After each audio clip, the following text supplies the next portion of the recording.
It's time now for Countywide, a special presentation of Yavapai Broadcasting News. Join Paul David and Brad Miller as they talk with our community's leaders, newsmakers, and people in the know.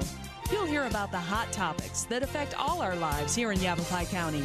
And now, here's today's Countywide.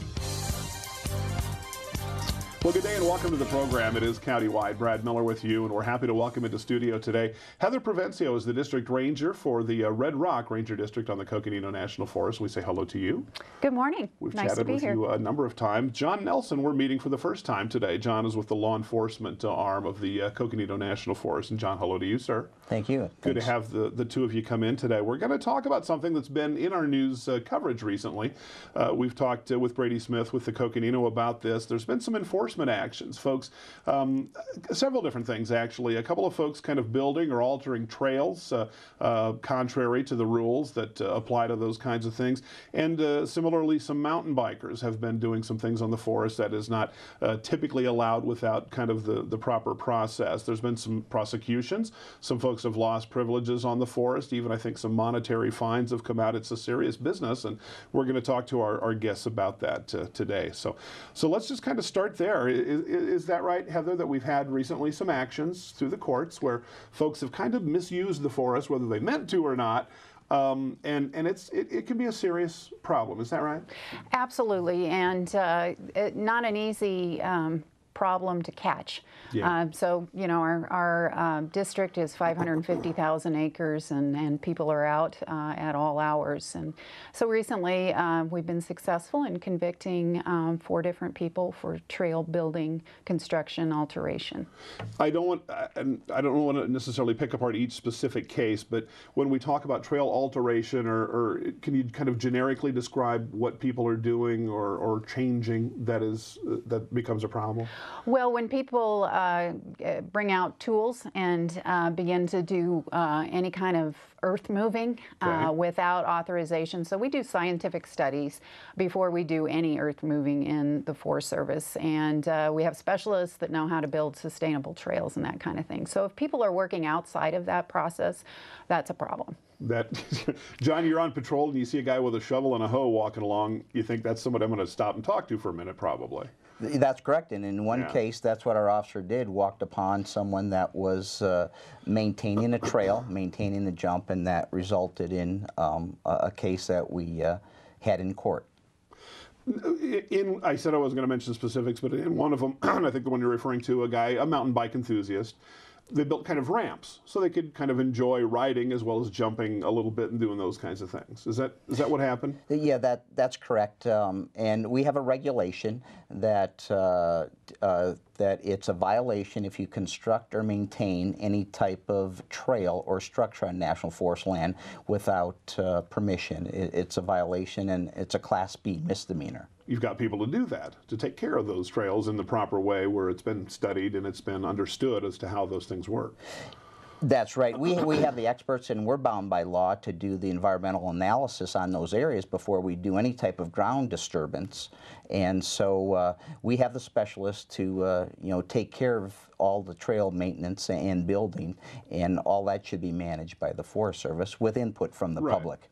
Heather, most of us who've been here any amount of time have had it kind of put into our heads, I think, a lot of locals anyway, and maybe it's visitors who maybe don't quite have it as clear. I don't know, but you want to leave it the way you found it, whether that's camping, whether that's day use, whatever it is, and I guess it would apply to mountain bikers, hikers, and what have you. So when we do these alterations like what John described, the problem becomes evident pretty clearly. But specifically, what is it? It's erosion and those kinds of things. What's wrong with building a jump ramp for a mountain bike? So we emphasize heavily leave no trace to all our users on National Forest around this area, because we have a super sensitive resource. So our soils have a layer over them that we call cryptobiotic soil, and that's kind of a glue that keeps the soil in place.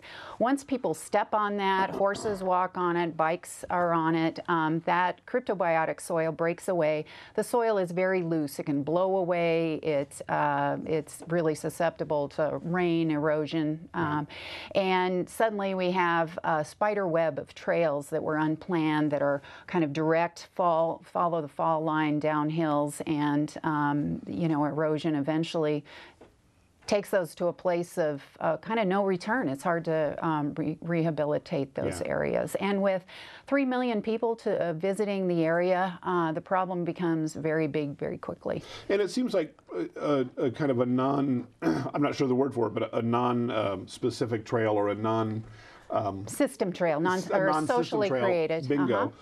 Can occur without the hose and the rakes and all that. Absolutely. Simply by somebody taking a shortcut, and the next guy, and the next guy, and the next guy, not even knowing that they're off what they should be on. Absolutely. And in the mountain bike world, we call that riding in of trails. And so somebody starts, they find a route. It's not illegal to, at least outside of the forest order area, and it hasn't been illegal to travel cross country, whether you're on foot or bikes. But as people walk in areas or ride in areas and they gain in popularity, then we have a problem, because it really becomes a well-known trail that is hard to kind of close down in the future. So, and also with internet marketing, they get advertised, if you will, and there's more and more use. Well, who doesn't love, I mean, those of us who live here because of what we see outside every day, by a large part. And so who can deny hikers or bikers or anybody else wanting to enjoy what's out there? But when you start to kind of take it in your own hands,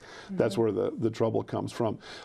Is this... With the prosecutions, it's kind of put a little bit of a high profile on this, and there might be some who say, oh, those mountain bikers are up to no good. And I know that every now and again you can kind of get the hikers here and the equestrians here and those kinds of things, and sometimes their desires can conflict with one another. John, is it part of your job to help everybody appreciate, understand, and enjoy the forest equally without kind of infringing on one another? Yeah, that's right. And there's a lot of mountain bikers that are very respectful of the land, and they don't engage in this activity. And it's a few that do engage in this, and cause resource damage that we have to deal with as an agency. Right. We've had, I think, 4 prosecutions that, if I'm counting correctly, a couple of trail buildings and then 2 mountain bike riders. Yeah, I believe we had 3 mountain bike trail building cases, and then 1 hiker-created illegal trail. Okay. Is there any way to gauge, those are 4 guys or gals or whichever that got caught, for some reason came to light? Is there any way to gauge how many others are kind of doing some things that maybe they shouldn't be doing? There really isn't. We know that there's been, maybe as many as 50 miles of illegal trails that were created in the last 4 to 5 years. That's a lot, it seems to me. I mean, that's a significant. Oh, absolutely. Yeah. That's a lot of range to take into regard. Let's go ahead and take our break. When we come back, there's some new restrictions for certain areas on the Red Rock Ranger District dealing specifically with mountain bikes, places mountain bikes won't be able to go. I want to find out if that's because of what we've been talking about in our first segment, and what it is about and how long that'll take place and what it's for. So we'll take a break. Our guest, Heather Provencio, John Nelson, will be back right after this.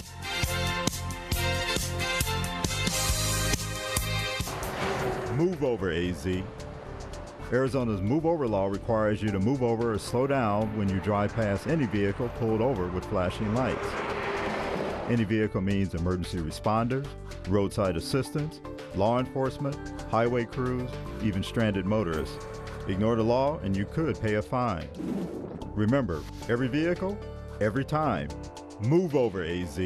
Sponsored by ADOT in partnership with the Arizona Broadcasters Association and this station. Oh, those boys are much too much. Those boys are much too much. We got the spirit. We're hot. We can't be stopped. We got the spirit. We're hot. We can't be stopped. We're going to beat them and bust them. The smallest moments can have the biggest impact on a child's life. Let's get a little bit rowdy. R-O-W-D-Y. Take time to be a dad today.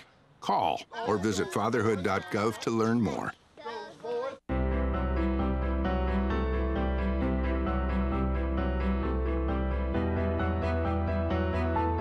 Body language can tell you all sorts of things. Like someone is having a stroke. Know the sudden signs. Learn fast. Face drooping, arm weakness, speech difficulty, Time to call 911 and get them to a hospital immediately. Learn the body language and spot a stroke fast. All right, give me a spot. You know my motto, safety first. They could be dangerous. I think we should call animal control. Animal control? To be safe. Don't worry. Just... I got this. It's a new motto.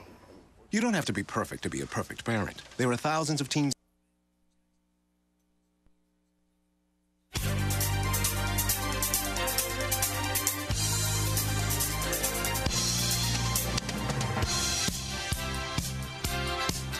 We welcome you back to the program. Again, it's Countywide. Heather Provencio, John Nelson here today with the Red Rock Ranger District, Coconino National Forest, talking about impacts on the forest, hikers, mountain bike riders, and what have you.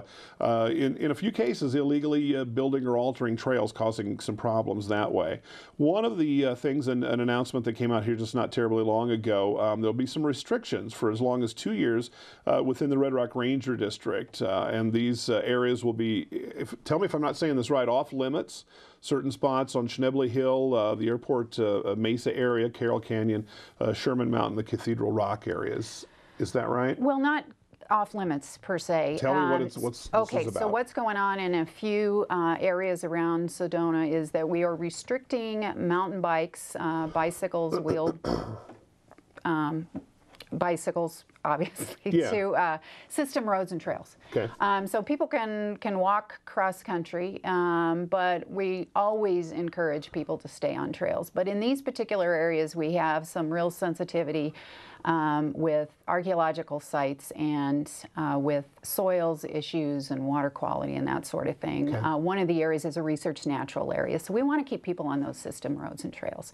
And there are a number of trails, so it's not like mountain bikes are not allowed in those areas. They just have to stay on our system roads and trails. How will there be some signage, or how will folks know if I went out riding 2 months ago on a spot and now I come back and it's off limits? But how do I know that? We do have signs up that say this is not a system trail. Okay. We have our official maps in the Forest Service, so folks should be sure and get that. Be careful about going onto the internet and finding any old map, because some of those have the socially created illegal trails, and you don't want to be on those. Okay.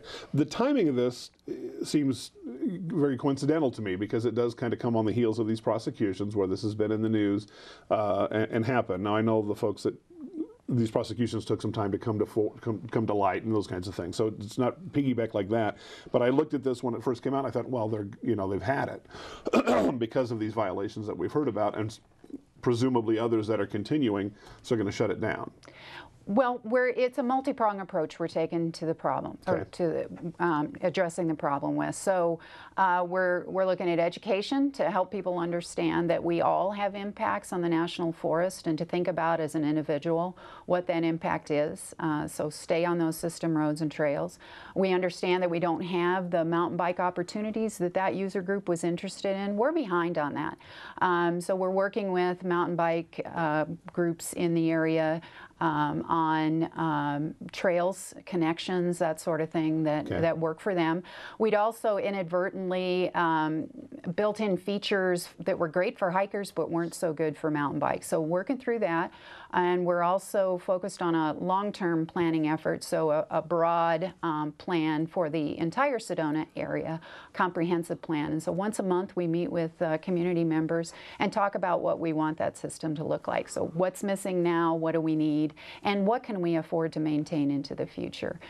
So it's this multi-pronged approach to an issue of, we've got a lot of people in the area with 3 million visitors. We need to manage those folks, so we're going to have big impacts on the landscape, and we want to keep this place beautiful. So directing those folks is very important, and law enforcement is one of the tools we use to do that. The idea is this will be kind of a 2-year, I don't know if study is quite the right technical word, but basically a kind of a 2-year period where all of these things that you're talking about will be kind of put into play, assessed, and then come out on the other end with whatever the decisions are. Right, and there's a lot of other areas that are not within the forest order that we have concerns with, and so we'll be monitoring those closely. So the order could expand, or we could get it figured out as a community and not have those kinds of restrictions in the future. But we'll talk about that at our planning efforts that when we meet once a month with the community. Are these areas that we talked about that are in the restriction areas kind of the highest use for mountain bikes? Are they high traffic areas for mountain bikes? So it's where the highest use of mountain bike off trail was occurring, and the most. We have a lot of people get lost because they get onto those trails. They think they're on system trails, and then suddenly they don't know where they're at. That's not matching up with the maps and that sort of thing. And then it's also overlaid with our highest archaeological site density and those sensitive soils. And I was going to ask you about that very thing. We're always getting folks kind of lost out there. A lady got herself in a real jam and thankfully got out of it just last week. And I don't know if she had bad information for hiking or not, but when you've got some of these kind of non-system trails, as you talked about, I can see how that can lead to other issues way beyond erosion and things like that, with folks getting lost or just, discombobulated on the forest, and that gives you a whole other set of problems. Absolutely. And it is part of it, as you indicate. It seems to me that not so much on the Red Rock Ranger District, but I know even on the Prescott Forest, particularly, was having some real issues with OHVs. With the off-road vehicles, the quads, where that started. And it seems like you're kind of approaching this issue with mountain bikes in the same way that the Prescott, more so than the Coconino, at least in this area, kind of approached the things with quads. All of a sudden, there was kind of a mini explosion, if you will, of use. Sounds like mountain bike use on the forest is picking up, becoming more popular, as OHVs did in the last, say, 10 years now in other areas. Is it similar in the sense that it's something that we've got to kind of deal with now? You bet. And in the Sedona area, we restricted vehicles, to motorized vehicles, to system roads and trails in 1998, I think it was. And that was a matter of, we'd sort of hit this tipping point. We want to keep our public lands open to the public, and national forest especially. People get used to being able to recreate, in a cross-country fashion. But when you hit a tipping point on impacts to the resource, then you have to look at restrictions. When you get more and more people, as Phoenix has grown, we're at 4.5 million people, right out at our back. We're right out their back door. We're their playground. You begin to have need for more restrictions to keep those people directed in a manner so that they don't impact the resource as much. We talked kind of before the show about it's very difficult to kind of put a thumb on exactly how many visitors. A lot of numbers get kicked around. So I don't even want to kind of get into that. But with, the troubled economy, say the last 5-6 years, we've heard more about staycations and whatnot. And I know that even members of my own family who live in the Phoenix Valley, where they used to fly off here and there, have come up and spent more time in Sedona in the last couple of years, or in the Verde Valley even, than they have in the 20 years that they all lived here. And I just wonder have you been able to gauge kind of an upswing in visitorship locally, say from within state?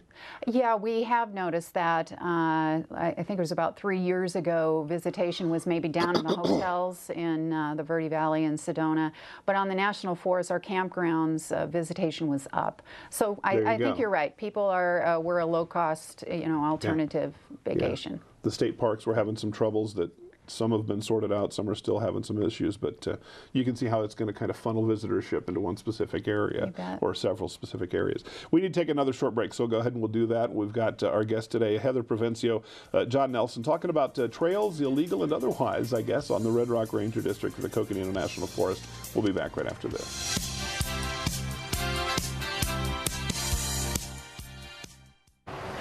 Move over, AZ. Arizona's Move Over law requires you to move over or slow down when you drive past any vehicle pulled over with flashing lights. Any vehicle means emergency responders, roadside assistance, law enforcement, highway crews, even stranded motorists. Ignore the law and you could pay a fine. Remember, every vehicle, every time. Move over, AZ. Sponsored by ADOT in partnership with the Arizona Broadcasters Association and this station. Oh, those boys are much too much. Those boys are much too much. We got the spirit. We're hot. We can't be stopped. We got the spirit. We're hot. We can't be stopped. We're going to beat them and bust them. The smallest moments can have the biggest impact on a child's life. Let's get a little bit rowdy, R-O-W-D-Y. Take time to be a dad today. Call or visit fatherhood.gov to learn more.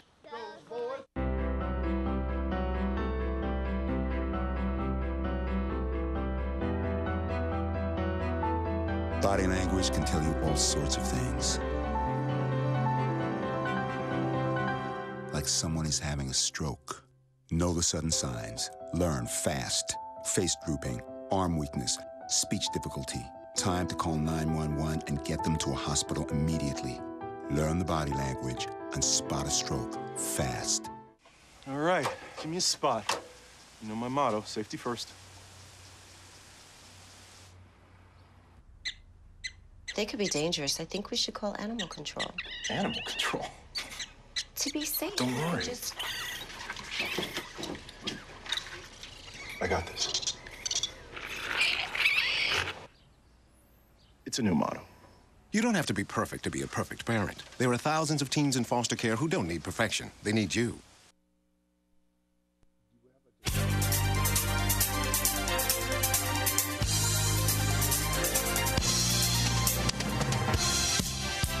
Welcome back to the program, our final segment. Heather Provencio, John Nelson today, talking about, so far we've been talking about illegal trails and folks kind of making some changes and things like that, alterations, if you will, to kind of enhance their personal experience where it can kind of run contrary to the experience for everybody in general.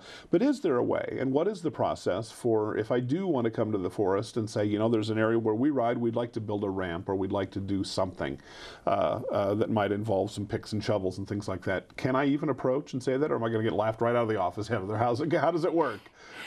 This is a great time. We have what's called an Adopt a Trails program, so you can contact the Forest Service, and we would love to get you hooked up with a shovel and rake and that sort of thing to help maintain the current trails we have, and we'll give you the training and point you in the right direction. So that's one opportunity. The second opportunity is that I mentioned earlier, this planning effort that we're going through on trails in the Sedona area. So if people want to join us, we would love that. We've had about 100 people every month join us to talk about what their wishes are for a trail system in the area. And our next meeting is next Thursday, the 18th of April at 6 p.m. from 6 to 8 at the Hilton in the village of Oak Creek. Okay, so becoming, if I understand right, there's maybe not really a kind of an established process for one guy coming along and says, I want to build a ramp, but there is a bigger plan, and to become, you're recommending becoming kind of part of this bigger picture and this bigger review that we're talking about to get understandings of use and how those things kind of go. Well, at these meetings, will this also kind of include, I'm assuming you'll include everybody meaning like hikers and mountain bikers, let's just use those two examples, but also talk about some of the, conflicts. John, you were telling us, it was great before the show, that the mountain bikers, well, the horses leave a mess on the trail. The horses don't like the mountain bikers because, and I'm not using everybody, I'm not trying to paint with a broad brush, but a few, because the mountain bikes can spook the horse. The hikers don't like anybody because it's crowding them off the trail. Right. So we get those little tiny conflicts. Is that what this session is about, is to help us understand each person's use? Yeah, we try to manage the land so we don't have those user conflicts, so everyone can experience what they want to do on national forest without that conflict, and keeping people safe and have an enjoyable time on the forest. Yeah, makes sense. That's the way to do it. So again, on the 18th, the next meeting, and the website, it's a little lengthy here, but Coconino National Forest, and you'll Google that, and you'll I think find your way to where it's at, and there'll be a kind of a roster, I think, of some of the upcoming meetings as they're scheduled and planned. But that's the proper channel. That's the way to do it. If you find yourself on the forest and you're having a good experience or one you'd like to make better, become part of what is happening. This review is ongoing, and there'll be a lot of involvement from the public, and you can be part of that. Heather Provencio and John Nelson, our guests today. Thank you guys. Thanks for coming in. Thanks for having us. It's a pleasure. It's Countywide, and we'll see you next time.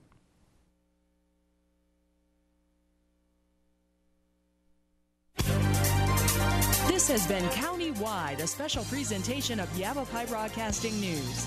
Listen in each Tuesday and Thursday as we tackle the hot topics and talk to the decision makers across Yavapai County. That's Countywide with Brad Miller and Paul David each Tuesday and Thursday on this Yavapai Broadcasting station.